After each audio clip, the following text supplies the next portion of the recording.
Hello friend, नमस्कार। मैं आशीष अवस्थी अपने यूट्यूब चैनल शिक्षा पथ में आप सभी का हार्दिक स्वागत एवं अभिनंदन करता हूं। संविधान की इस क्लास में आज मुझको आपसे भाग 15, एक तो मैंने भाग 14 ए लिया है जिसमें हमको ट्रिब्यूनल यानी कि न्यायाधिकरण या प्राधिकरण या अधिकरण, तीनों में से कोई भी शब्द आपको लिखा मिल सकता है, इसकी चर्चा करनी है। उसके बाद भाग 15 में निर्वाचन आयोग संबंधी चर्चा करनी है। आज की क्लास आपके लिए बहुत महत्वपूर्ण क्लास है क्योंकि यहाँ से विभिन्न परीक्षाओं में, खासकर इस निर्वाचन आयोग से विभिन्न परीक्षाओं में विभिन्न प्रकार के प्रश्न पूछे जाते हैं और उसकी चर्चा मैं आज आपसे करूंगा। अच्छा, इस क्रम में जब कल मैंने आपसे जो कल मैंने क्लास ली थी जिसमें मैंने संघ लोक सेवा आयोग या राज्य लोक सेवा आयोग के संबंध में चर्चा की थी, जो भाग 14 के संबंध में मैंने वहां पे आपको पढ़ाया था, तो उसमें कुछ चीजें ऐसी थी छूट गई थी और उससे डायरेक्ट प्रश्न भी पूछे जाते हैं और कुछ ऐसे प्रावधान निर्वाचन आयोग के भी आज बच जाएंगे जो आपके लिए महत्वपूर्ण होंगे। तो कल मैं एक ऐसी क्लास लूंगा जिसमें जो आपके संघ लोक सेवा आयोग या राज्य लोक सेवा आयोग के विषय में, यानी कि भाग 14 के विषय में जो महत्वपूर्ण प्रावधान अभी बचे हुए हैं और आपके भाग 15 के कुछ महत्वपूर्ण प्रावधान, इन दोनों को शामिल करते हुए कल एक बहुत अच्छी क्लास आपके लिए होगी। और उस जो कल क्लास में जो आपका कंटेंट होगा उससे विभिन्न परीक्षाओं में अभी तक विभिन्न प्रकार के प्रश्न पूछे भी गए और आगामी परीक्षाओं में भी यहाँ से प्रश्न पूछे जाएंगे। कल जो सबसे पहली चीज मुझसे छूटी थी, यूपीएससी में कि इसके वर्तमान अध्यक्ष कौन है। यूपीएससी जो आपका संघ लोक सेवा आयोग है जो कि दिल्ली में है, इसके वर्तमान अध्यक्ष कौन है? तो इसके वर्तमान अध्यक्ष में आपको याद रखना कि डॉक्टर मनोज सोनी इसके वर्तमान अध्यक्ष है। यहाँ से आपसे दो तरीके के प्रश्न और पूछे जा सकते हैं कि इसके पहले अध्यक्ष कौन थे। तब आपको याद रखना है कि यूपीएससी के पहले अध्यक्ष सर रोस बरकर थे। कौन थे? सर रोस बरकर। और इसी क्रम में एक दूसरा प्रश्न भी आपसे बन सकता है कि यूपीएससी के प्रथम भारतीय अध्यक्ष कौन थे, पहले भारतीय अध्यक्ष कौन थे। तब आपको यहाँ पे याद रखना है एच एन कृपलानी। कौन थे? H N Kripalani. JB Kripalani से कंफ्यूज मत होइएगा, एच एन कृपलानी जो यूपीएससी के प्रथम भारतीय अध्यक्ष थे। बाकी इसके कुछ और भी प्रावधान है जिसके संबंध में मैं आपसे चर्चा करूंगा। अगर मैं आपको एक बार रिकॉल करूं तो इसके संबंध में मैंने आपको बताया था कि जो आपके यूपीएससी यानी कि संघ लोक सेवा आयोग के अध्यक्ष व सदस्य की नियुक्ति राष्ट्रपति द्वारा की जाएगी। राज्य लोक सेवा आयोग के सदस्य व अध्यक्ष की नियुक्ति राज्यपाल करेगा। इनको हटाने की शक्ति दोनों मामले में, चाहे आपका संघ लोक सेवा आयोग हो या राज्य लोक सेवा आयोग हो, दोनों स्थिति में हटाने की शक्ति राष्ट्रपति के पास होगी। मैंने यहाँ पे आपको बताया था कि सेवानिवृत्ति की आयु जो आपका संघ लोक सेवा आयोग है उसके अध्यक्ष या सदस्य की बात की जाए तो 6 वर्ष या 65 वर्ष की आयु जो भी पहले हो जाएगा या उसकी सेवानिवृत्ति की आयु होगी। लेकिन राज्य लोक सेवा आयोग के संबंध में आपको याद रखना है कि 6 वर्ष या 62 वर्ष की आयु, इन दोनों में से जो भी पहले हो जाएगा वह उसके सेवानिवृत्ति की आयु होगी। तो इसके संबंध में जो भी और महत्वपूर्ण फैक्ट बचे अगली क्लास में मैं उसको शामिल कर लूंगा। लेकिन आज हम पहले बात करेंगे आपसे भाग 14 की, जिसमें प्राधिकरण की चर्चा की गई। तो प्राधिकरण को एक तो शब्द हो गया प्राधिकरण, इंग्लिश में इसको कहा जाता है ट्रिब्यूनल, और इसका जिक्र अनुच्छेद 323 ए और 323 बी, इसके संबंध में दो अनुच्छेद हैं, उसमें चर्चा की गई। अच्छा, यहाँ पे आपने देखा कि ये ए लगा हुआ है इसमें, तो इसका मतलब ये हो गया कि चूंकि या मूल संविधान में नहीं था या भारतीय संविधान के किसी संविधान संशोधन के द्वारा उसके बाद इसको संविधान में जोड़ा गया है। तो इसके संबंध में आपको याद रखना है कि संसद और राज्य विधानसभाओं को सशक्त बनाने के लिए 42वें संविधान संशोधन 1976 द्वारा, आपको क्या याद रखना है कि 42वां संविधान संशोधन जो कि 1976 में आया था, उसके तहत इस भाग 14 जिसमें प्राधिकरण यानी कि ट्रिब्यूनल की चर्चा की गई है, तो इसको 42वें संविधान संशोधन 1976 द्वारा भारतीय संविधान में शामिल किया गया था। क्यों शामिल किया गया था? क्योंकि इसके तहत संसद व राज्य विधानमंडल की शक्तियों को बढ़ाया गया था। अच्छा, प्राधिकरण होता क्या? सबसे पहली बात, आपको प्राधिकरण लिखा मिल सकता है, न्यायाधिकरण लिखा मिल सकता है और ट्रिब्यूनल इंग्लिश में लिखा मिल सकता है या कहीं की अधिकरण भी लिखा मिल सकता है। तो इसके संबंध में आपको सीधे ये याद रखना है कि यह एक न्यायालय की तरह है, लेकिन न्यायालय नहीं। ये बात आपको याद रखनी है, तो यह न्यायालय की तरह लेकिन न्यायालय नहीं है। इसका गठन सिर्फ इसलिए किया जाता है कि जो हमारी न्याय व्यवस्था है चूंकि उस पर बोझ बहुत ज्यादा है, तो उसके बोझ को कुछ कम करने के लिए इन प्राधिकरणों या न्यायाधिकरणों का गठन किया जाता है। यह बात आपको याद रखनी है। तो इसमें सबसे पहला अनुच्छेद मैंने लिया है अनुच्छेद 323 से। इसमें बात की गई है प्रशासनिक प्राधिकरण की, यानी कि कैट, सेंट्रल और एडमिनिस्ट्रेटिव ट्रिब्यूनल। इसका फुल फॉर्म होता है सेंट्रल एडमिनिस्ट्रेटिव ट्रिब्यूनल, यानी कि प्रशासनिक प्राधिकरण का मतलब क्या हो जाता है कि जो हमारे प्रशासनिक सेवक हैं, जो प्रशासनिक सेवा में हमारे सेवक हैं, जो कर्मचारी कर्मचारी हैं प्रशासनिक सेवा में, उनसे संबंधित मामलों के निपटारा है तो इसका प्रशासनिक प्राधिकरण का गठन किया जाता है अनुच्छेद 323 ए के तहत। तो इसमें बात है संसद, संघ या किसी राज्य की गतिविधियों के संबंध में। आपको याद रखना है संसद या तो संघ की बात होगी या किसी राज्य की गतिविधियों के संबंध में सार्वजनिक प्रशासन व पदों पर नियुक्त लोगों की सूची और प्रशासन के राज्यों से संबंधित प्रश्नों और शिकायतों से के प्रशासनिक न्यायाधिकरणों द्वारा निर्णय या परीक्षण के लिए कानून बना सकती है। अब इसको मैं ये इसकी पूरी परिभाषा है अनुच्छेद 323 एक ही, लेकिन इसको मैं बहुत साधारण शब्दों में आपको समझा रहा हूँ कि संसद को इस बात की शक्ति प्राप्त होगी कि बात चाहे संघ की हो या किसी अन्य राज्य की बात हो, उसमें जो प्रशासनिक सेवा में कार्यरत अधिकारी कर्मचारी है उनके विषय में कोई विवाद है, उसका निपटारा किया जाना है, उसका परीक्षण किया जाना है, तो उसके संबंध में एक कानून बना के जो संसद होगी वह इन प्राधिकरणों का, प्रशासनिक प्राधिकरणों का गठन अनुच्छेद 323 के तहत कर सकती है। उसके बाद बात की गई अनुच्छेद 323 बी में, इसमें अन्य प्राधिकरण की बात की गई। 323 ए में डायरेक्ट आपसे पूछा जाएगा 323 ए में किस बात की चर्चा है, तो प्रशासनिक प्राधिकरण की चर्चा है। और इसके अतिरिक्त जो अन्य मामले हैं उसके लिए 323 बी के तहत अन्य प्राधिकरणों का गठन किया जाएगा। और यह शक्ति भी किसके पास होगी, संसद के पास होगी। संसद कानून बना के अन्य प्राधिकरणों का गठन कर सकती है। तो इसके संबंध में आप याद रखिएगा कि भूमि सुधार, पहले ये 323 बी के तहत ये बात लिखी गई थी कि भूमि सुधार और कराधान जैसे कुछ अन्य विषयों पर भी संसद या राज्य विधानमंडल कानून बनाकर एक न्यायाधिकरण नियुक्त करने की अनुमति दे सकते हैं। मतलब भूमि सुधार के मामलों पर, कराधान जैसे मामलों पर पहले ये प्रावधान था कि केवल भूमि सुधार और कराधान जैसे कुछ मामले ऐसे थे जिन पर चाहे संसद या राज्य विधानमंडल कानून बनाकर एक न्यायाधिकरण यानी कि एक न्यायाधिकरण या प्राधिकरण के गठन की अनुमति दे सकती थी।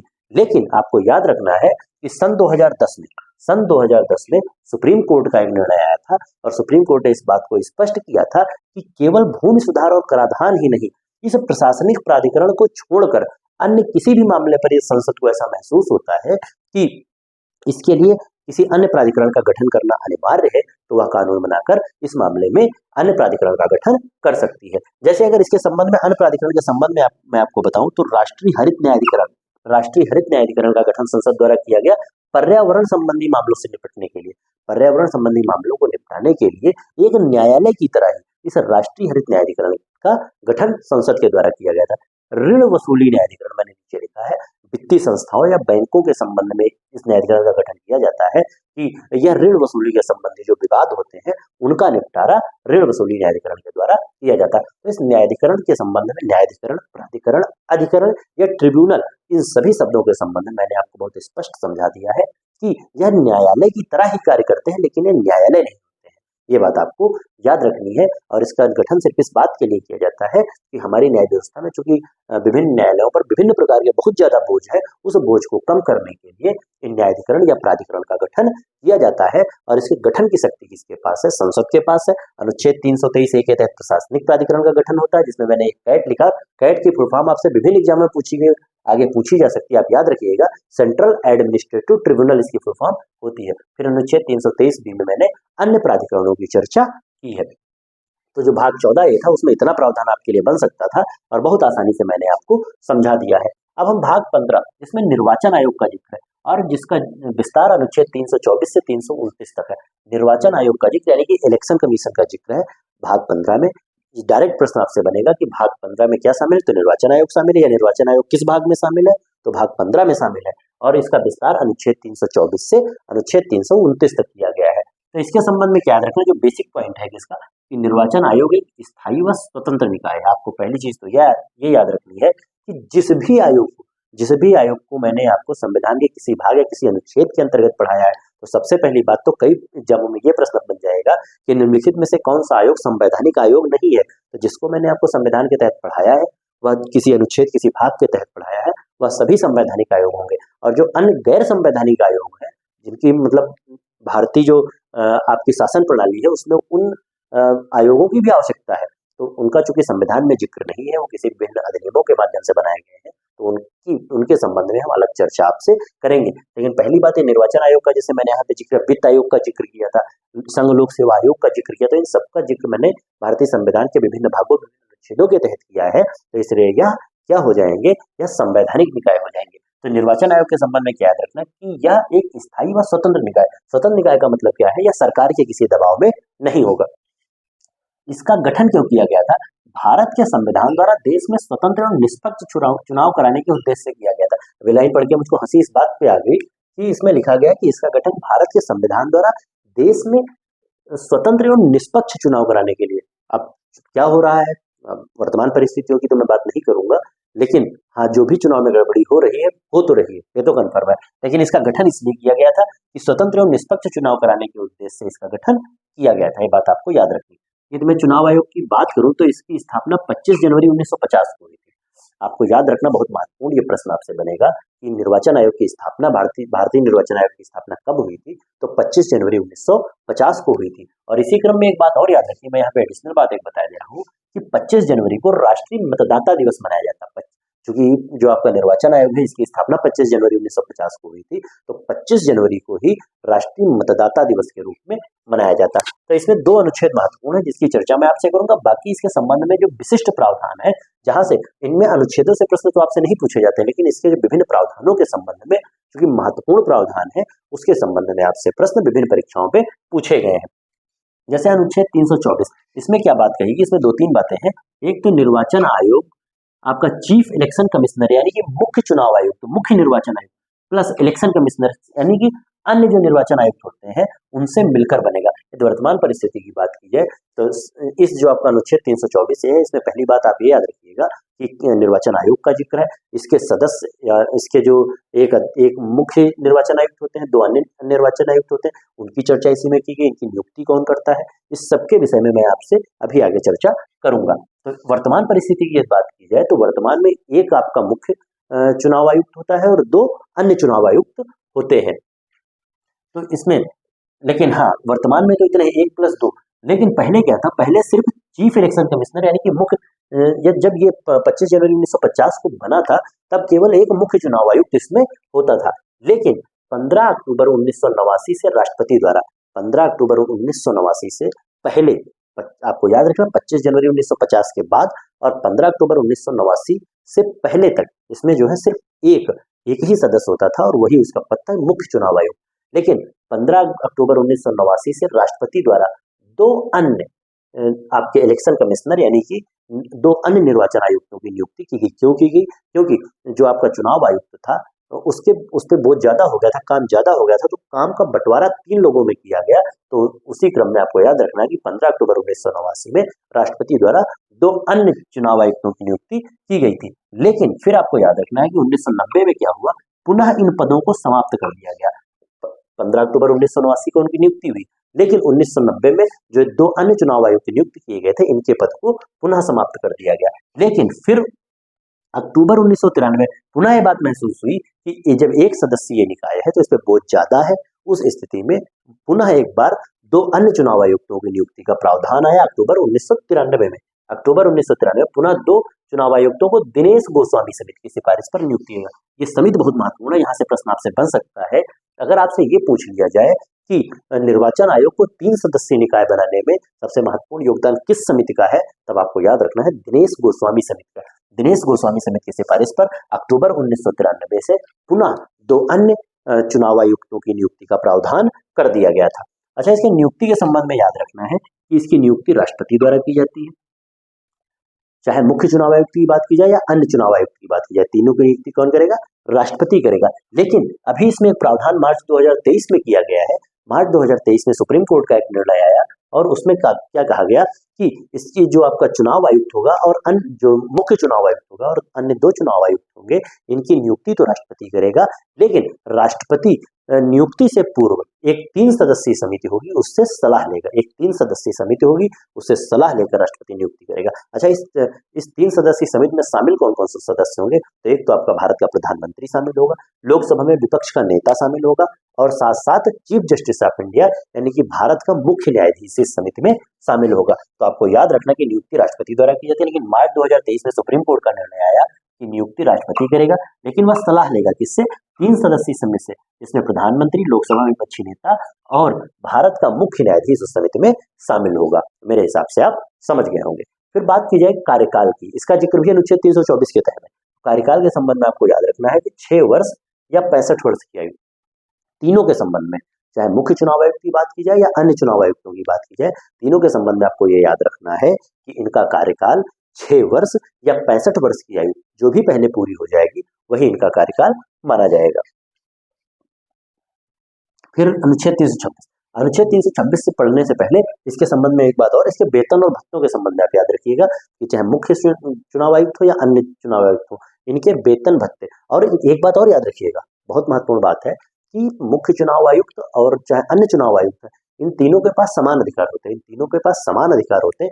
लेकिन यदि इसमें किसी प्रकार के इनके विचारों में किसी प्रकार का मतभेद की स्थिति उत्पन्न हो जाती है, उस स्थिति में जिधर आपका जिधर जो है वोट ज्यादा हो जाएंगे, यानी कि 3 है जिधर 2 हो जाएंगे, उसका निर्णय मान्य हो जाएगा। अच्छा, इनके वेतन के संबंध में मैं आपसे जिक्र कर रहा था। हाँ, तो याद रखिएगा, चाहे मुख्य चुनाव आयुक्त की बात की जाए या अन्य दोनों चुनाव आयुक्तों की बात की जाए, इनका वेतन सुप्रीम कोर्ट के न्यायाधीश के बराबर होता है। सुप्रीम कोर्ट के न्यायाधीश के बराबर होता है। सुप्रीम कोर्ट के न्यायाधीश का वेतन 2,50,000 रुपए था, तो वही इनका वेतन हो जाएगा।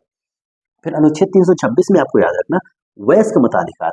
तो वयस्क मताधिकार के संबंध में याद रखना है कि जब 18 वर्ष का कोई व्यक्ति हो जाता है तो चुनाव आयोग का यह कर्तव्य है कि उसको निर्वाचन, जो आपकी निर्वाचक सूची है, जिसमें जो आपकी मतदाता सूची होती है, जो आपकी मतदाता सूची है, उस मतदाता सूची में 18 वर्ष के बाद चूंकि वह वयस्क हो जाता है तो उसको उसमें शामिल कर लिया जाए और उस व्यक्ति को वयस्क मताधिकार प्राप्त हो जाता है।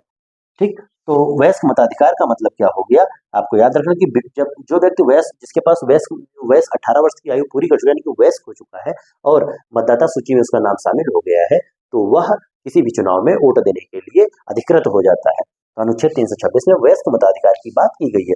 तो ये 2 अनुच्छेद है, इसके संबंध में महत्वपूर्ण प्रावधान बन सकते थे। अब मैंने यहाँ से इस पार्ट को अलग कर दिया है क्योंकि अब इसके विभिन्न कार्यों के संबंध में इसके कुछ महत्वपूर्ण फैक्ट हैं, उनकी चर्चा मैं आपसे करूंगा। तो यदि इसके चुनाव आयोग यानी निर्वाचन आयोग के कार्यों की बात की जाए तो उसके कुछ मुख्य कार्य हैं। पहला तो चुनाव करवाना, मैंने आपको बताया राष्ट्रपति उपराष्ट्रपति का चुनाव कराना, लोकसभा का चुनाव कराना, राज्य विधानसभाओं का चुनाव कराना, ये समस्त कार्य किसके होते हैं, आपके निर्वाचन आयोग के होते हैं। केवल जो आपका पंचायतों के चुनाव थे, नगर निगम के चुनाव थे, वह कौन कराता था, वह राज्य चुनाव आयोग कराता था। तो इसका मुख्य कार्य हो गया चुनाव करवाना। राजनीतिक दल को मान्यता देना, राजनीतिक दल को मान्यता देना कहने का मतलब कि कोई राष्ट्रीय दल को मतलब कोई ऐसा दल होगा जिसको राष्ट्रीय दल का दर्जा प्राप्त होगा, किसी को राज्य की पार्टी के रूप में दर्जा प्राप्त होगा, तो यह सारे अधिकार किसके होंगे, निर्वाचन आयोग के होंगे।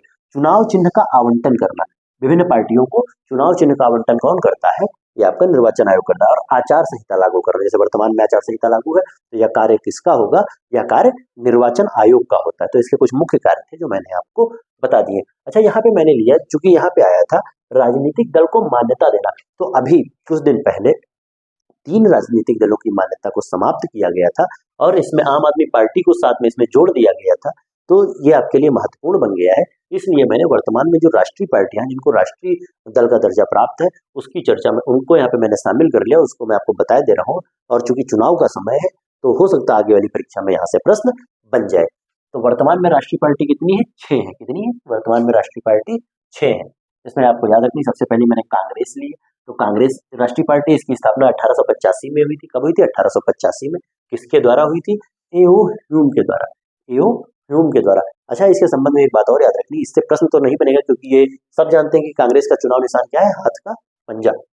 वहीं फिर आपका आता है दूसरे नंबर पर बीजेपी यानी कि भारतीय जनता पार्टी। इसकी स्थापना 1980 में हुई थी। किसके द्वारा? अटल बिहारी वाजपेयी के द्वारा। 1980 में भारतीय जनता पार्टी की स्थापना अटल बिहारी वाजपेयी के द्वारा की गई थी और इसका चुनाव चिन्ह आपको पता ही होगा, कमल का फूल है। फिर आपका आता है बीएसपी यानी कि बहुजन समाज पार्टी। बहुजन समाज पार्टी जिसको बसपा भी कहा जाता है, इसकी स्थापना 1984 में काशीराम द्वारा की गई थी। इसकी स्थापना 1984 में काशीराम द्वारा की गई थी और इसका चुनाव निशान तो आपको पता ही होगा क्या है, हाथी। लेकिन जो प्रश्न चुनाव चिन्ह से होता है वो जो नीचे की 2 ये है, खासकर चौथी और पांचवी आम आदमी पार्टी का भी सभी को पता है, लेकिन जो ये 2 बीच में पार्टियां हैं इसका सबको नहीं पता होगा, तो इसके चुनाव चिन्ह को आप याद रखिएगा। जैसे एक मैंने ली है एनपीपी यानी कि national people's party. National people's party, इसकी स्थापना 2013 में हुई थी और किसके द्वारा? पीएल संगमा द्वारा। नेशनल पीपुल्स पार्टी जिसकी स्थापना 2013 में पीएल संगमा द्वारा हुई थी, यह एक वर्तमान में इसको राष्ट्रीय पार्टी का दर्जा प्राप्त है और इसका चुनाव निशान क्या है? किताब। ये आपको याद रखना है। एनपीपी जो नेशनल पीपुल्स पार्टी है उसका चुनाव चिन्ह क्या है? किताब। फिर आपका आता है CPIM. CPIM communist party of India, communist party of India मार्क्सवादी। इसके संबंध में याद रखना क्योंकि सीपीआई को यहाँ से अलग भी किया गया। एक सीपीआई पार्टी थी कम्युनिस्ट पार्टी ऑफ इंडिया, उसको इस राष्ट्रीय पार्टी का दर्जा उसका छीन लिया गया है, लेकिन CPI communist party of India और उसमें साथ में यम लगाया कि मार्क्सवादी। यदि आपसे ये पूछ लिया जाए तो वर्तमान में इसको राष्ट्रीय पार्टी का दर्जा प्राप्त है। तो इसकी स्थापना 1964 में ज्योति बसु द्वारा की गई थी। जो आपका कम्युनिस्ट पार्टी ऑफ इंडिया मार्क्सवादी है।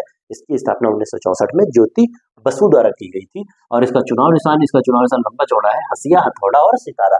इसका चुनाव निशान क्या है? सीपीआईएम का हंसिया, हथौड़ा और सितारा।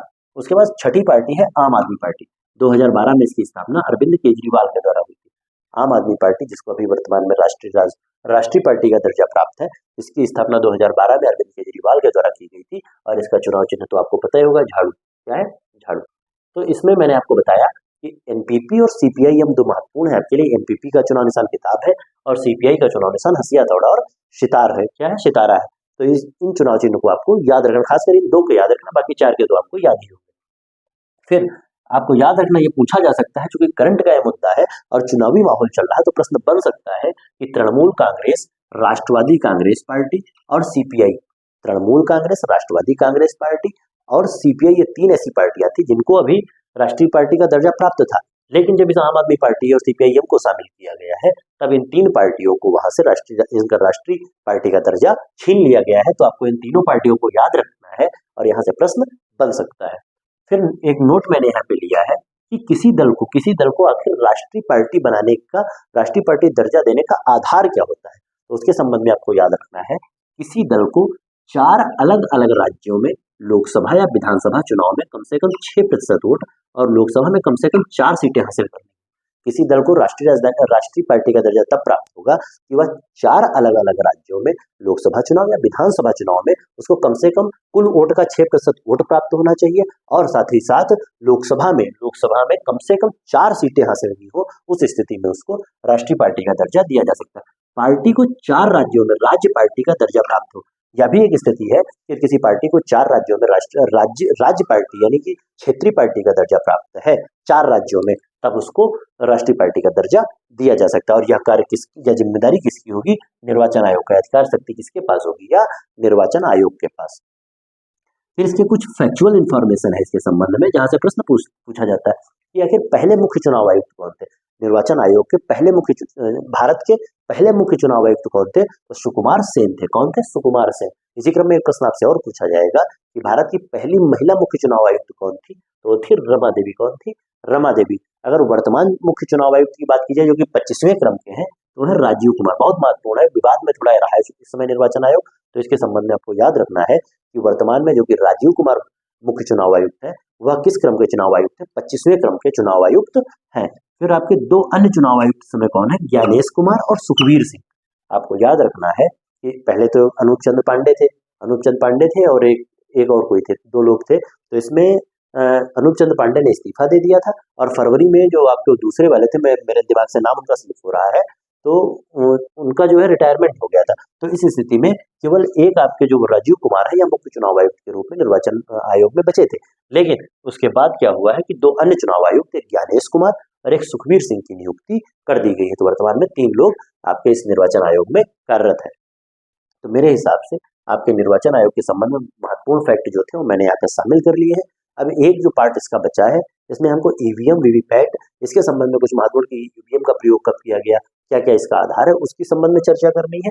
और यूपीएससी के संबंध में कुछ महत्वपूर्ण ऐसे प्रावधान है जो पिछली क्लासों में छूट गए हैं। तो इन दोनों के विषय में मैं कल एक मिश्रित क्लास लेके आऊंगा जिनमें दोनों के प्रावधान, बचे हुए जो प्रावधान है और आपके लिए महत्वपूर्ण भी होंगे, उनको मैं इसमें शामिल कर लूंगा। फिलहाल आज की क्लास को मैं यहीं पर समाप्त करूंगा। अगर आपको मेरा वीडियो पसंद आ रहा है तो उसको लाइक कीजिए, शेयर कीजिए और मेरे चैनल शिक्षा पथ को सब्सक्राइब कीजिए। साथ ही साथ हिंदी की अपनी तैयारी अच्छी करने के लिए हिंदी की क्लासों में मेरे साथ जुड़िए।